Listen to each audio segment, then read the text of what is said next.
মই ইয়াতে জন্ম লৈছোঁ। মোৰ বাবা মাৰ জন্ম ইয়াত। মই এজন এল পি স্কুলৰ শিক্ষক। মোৰ ইয়াত এল পি স্কুল পাছ কৰিছোঁ, এম ই স্কুল পাছ কৰিছোঁ, হাই ছেকেণ্ডেৰী কলেজলৈকে মই ইয়াত পাছ কৰিছোঁ। মোক বিনা দুখতে বিদেশী সজাইছে। মই এবাৰ নহয়, মই 100 বাৰ কৈছোঁ মই অসমীয়া। আপুনি পূৰ্বতেও ডিটেনশ্যন কেম্পত আছিলে, কৰোণা সময়ত আপোনাক উলিয়াই লোৱা হৈছিলে। মোক 2018 চনত কৰিছে, আটক কৰিছিল। এৰেষ্ট নহয়, চোৰ ডকাইত তেনেকুৱা মানুহে এৰেষ্ট হয়, কিন্তু মই আটক হৈছোঁ। মই 2018 তাত আটক হৈছোঁ আৰু 2021 চনৰ আগষ্টত মই তাৰ পৰা মুকলি হৈ আহিছোঁ। মোহাম্মদ খাইৰুল ইছলাম, আমি একজন প্ৰাইমাৰী টিচাৰ।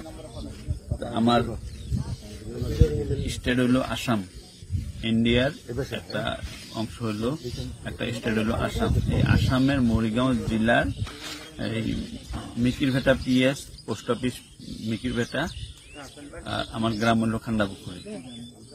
আমারে আমগো মিকিরভেটা বর্ডার পুলিশে আর কি আমার 23 তারিখে লয়ে আইছে ইয়ের মধ্যে গোয়ালপাড়া ডিটেনশন ক্যাম্প মাটিয়া। তো কালকে আবার আমার করলো কি আসন্ন মাঝে আগে করলো কি আমার লয়ে আইতেছে। আমি আইতে চাই না দেখে আমার খুব মারধর করছে। আচ্ছা দেখে বাইরে কিবা করে হালাইছে। আমি যেন একজন শিক্ষক কতবার করছি, 1000 বার রিকোয়েস্ট করছি, স্যার মই একজন শিক্ষক, আপনাকে শিক্ষকের একটা সম্মান দিও না। পাড়ায় পুরাই একেবারে আমার গাড়ি পড়াইছে আর চোরের মতন আর দুটা পিছনে বাঁধছে, বাইন্দা লগের মানুষ এনে বহাইছে, আমারও বহাইছে। তারপরে এই 4টা মান বাজে ফজর নামাজের আজান দিছে, আমি হিনাইয়া পাইছি।